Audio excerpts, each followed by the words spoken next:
চলে আসলাম সকাল সকাল। মেয়ে, আমি, মা, ছেলে মিলে একটু টিফিন করতে বসলাম। আজকে সকালে মেয়ে একটু পাস্তা করেছে, ওদের জন্য রান্না করেছে ডিমের তরকারি, ভাত, আর একটু সবার জন্য একটু পাস্তা করেছে। কালকে আপনার দাদা একটু দেরি করে এসছে বাড়িতে, হসপিটাল থেকে একটু আসতে রাত হয়ে গেছে, 10টা বেজে গেছে। বিকেলে যে দুধটা আনতে হয় আমাদের লিকুইড বলা থাকে, সেটা আনা হয়নি, সে কারণে আজকে ছেলেকে আর দুধটা দেওয়া যায়নি। তো মেয়ে বললো মা পাস্তা করে নেবো, হয়ে যাবে। এবার খেয়ে দিয়ে সব বেরিয়ে গেল, আমি টুকটুক করে কাজ করা শুরু করলাম।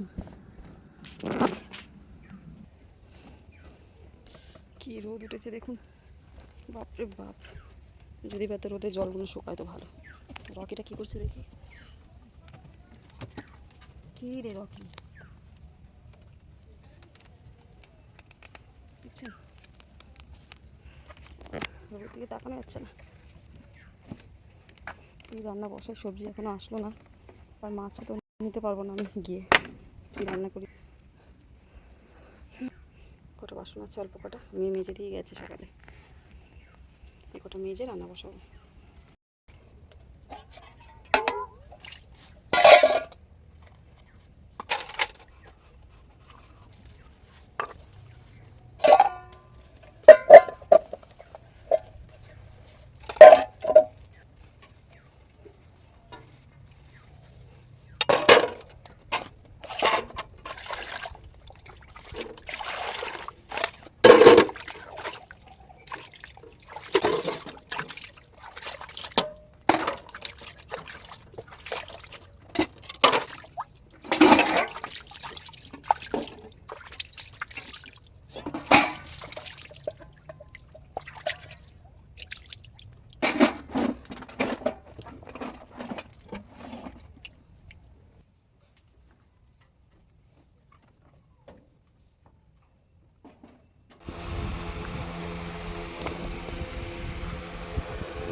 ভালো রোদ উঠেছে, রোদ মানে ভালোই রোদ উঠেছে, গরম ভীষণ লাগছে।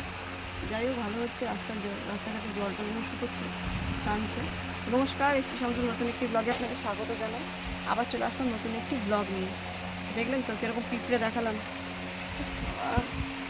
বড্ড ইঁদুরের উৎপাত, বড় বড় ইঁদুরের উৎপাত আমাদের এখানটা। কালকে মোটা একটা তেলের বোতল কেটে দিয়েছে আমাদের, যে তেলের মানে রান্নার তেলের বোতলটা। কী অবস্থা করছে না, একদম বিরক্ত লেগে যাচ্ছে। কত মোটা বোতল, এই মোটা বোতল কেটে দিয়েছে। এরকম মোটা বোতল, এর থেকে একটু হালকা মোটা হবে সেই বোতল কেটে দিয়েছে। মানে বুঝতে পারছেন কত উৎপাত। ইঁদুর তো নয়, মনে হয় ওগুলো ছুঁচো। যাই হোক, তো কেমন আছেন সবাই? আশা করি অবশ্যই ভালো আছেন।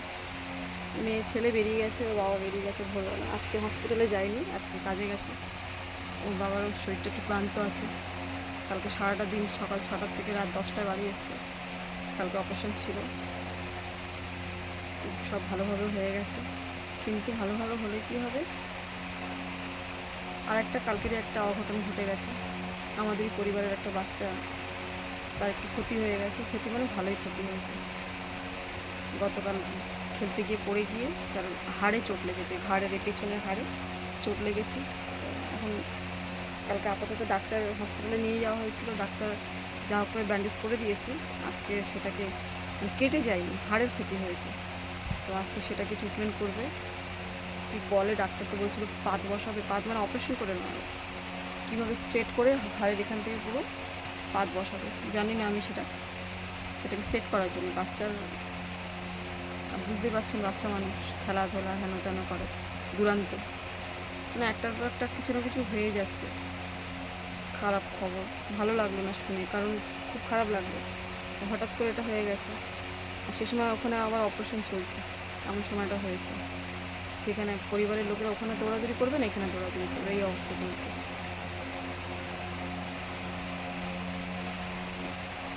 যাই সকাল সকাল একটু খারাপ খবর শোনালাম, কাল থেকে আপনাদের খারাপ খবর শোনাচ্ছি, কিছু মনে করবেন না। জানানো এগুলো আপনাদের সাথে শেয়ার করা, আপনারা তো পরিবার আমার, আপনাদের সাথে শেয়ার করা, আর কিছু না। তো রান্নায় বসে পড়েছি, কাজকর্ম তো মেয়ে করে গেছে, সকালে পাস্তা করেছিল, খেয়েছি আমরা সব 4 জনে। আর ওরা ডিমের তরকারি ভাত করে নিয়ে গেছে, ছেলে আর মেয়ে করেছে রান্নাটা আর কি, নিয়ে গেছে। আর আমি ভাবছি এবেলা সয়াবিন করব। দেখুন না, কোনো এখানে এই একটা প্রবলেম, মাছ তো আমি আনতে যেতে পারবো না অতটা রাস্তায়। মাছ এসেছিলো সকালে, সবজি আসে মাঝে মাঝে আসে, মাঝে মাঝে আসে না, হয়তো পাড়াতেই আসে ঘরের সামনে।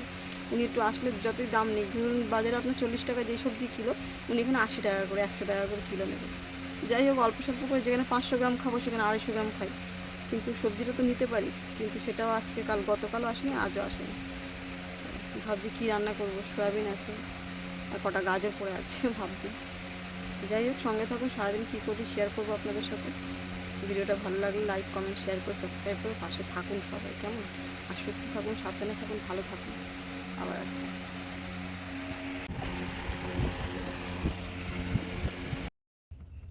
বললাম না, এই দূরে কেটেছে একটা বোতল, এই যে একটা বোতল বার করেছি, এবারে কাঁচের বোতল দিয়েছি, জানি না কতদিন লাস্টিং করবে। তো রান্না বসিয়ে দিয়েছি।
ভাজাটা হয়ে এসছে, সোয়াবিনটা হলে হয়ে যাবে।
আমিও তো বলার দায় বলবো না।